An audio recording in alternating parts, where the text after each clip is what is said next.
Ksubas Daf Yutes. A brisa disputes a case where witnesses authenticated their signatures then invalidated them. The Chachamim hold they can, whereas Rabbi Meir holds they cannot. Question: why does Rabbi Meir disagree? It is a pesha or pesha hitir. Their claim that they were disqualified to testify can be refuted. The lender would not sign disqualified witnesses or witnesses that are minors. However, their claim that the lender threatened their lives should be believed. The answer: Rabbi Meir holds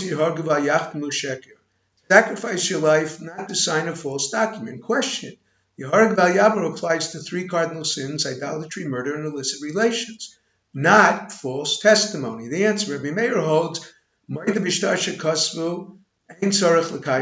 document does not need certification. Once the borrower admits it is authentic, he cannot claim the loan was paid because of pesha or pesha hitir. Similarly, the witnesses are not believed they signed under duress. The Chachamim disagree.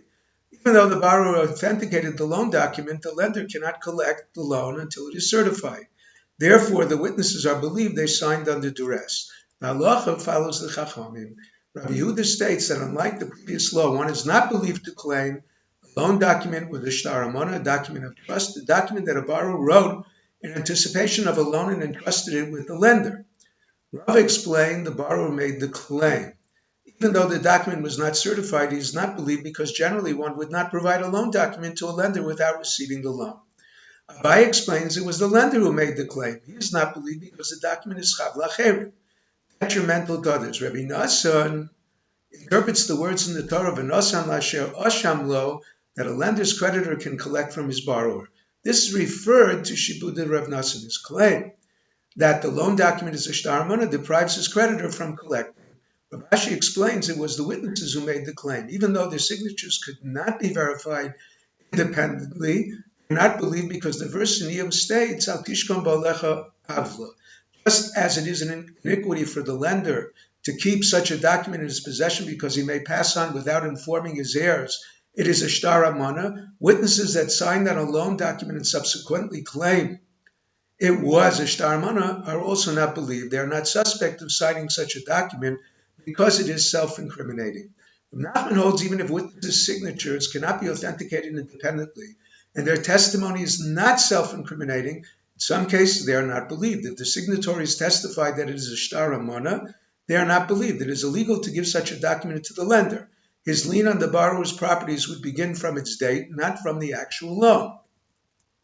Similarly, the signatories claimed it was a shtar moda, a document preceded by a notification of non-intent. They are not believed, although signing it is not illegal, extricating the seller from his predicament, it is disqualified because of choser magid. Rav Ashi holds their testimony is valid because they are permitted to sign. Question: what is the law where the signatories claim the sale was based on an unwritten stipulation that the seller claims was not fulfilled? When the signatories testified the document was either a shtar amona or moda, their subsequent testimony undermines the validity of the document because it is a choser magi. Whereas testifying that there was an unwritten stipulation does not invalidate it. It merely obligates the buyer to fulfill it. Answer: when the signatures cannot be authenticated independently, their testimony is valid. It is different than a shtar moda because they are not contradicting the contents, only adding. Therefore, when their testimony is a pesha or pesha hitir, the witnesses can claim there was an unwritten stipulation.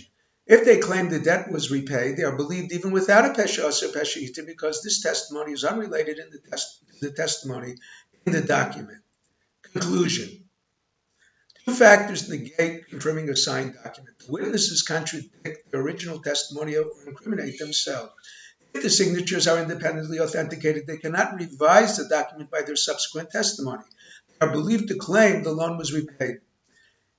If it is a case of pesha or pesha hitir, a document with no independent authentication, they can qualify their testimony so long as they do not incriminate themselves. Therefore, they can claim they succumb to life-threatening coercion, but not to financial threats because it is incriminating. Similarly, they can claim they were minors or relatives. Their claim is they never validated the document. Also, they can testify to an unwritten stipulation. They are adding to their testimony, not revoking.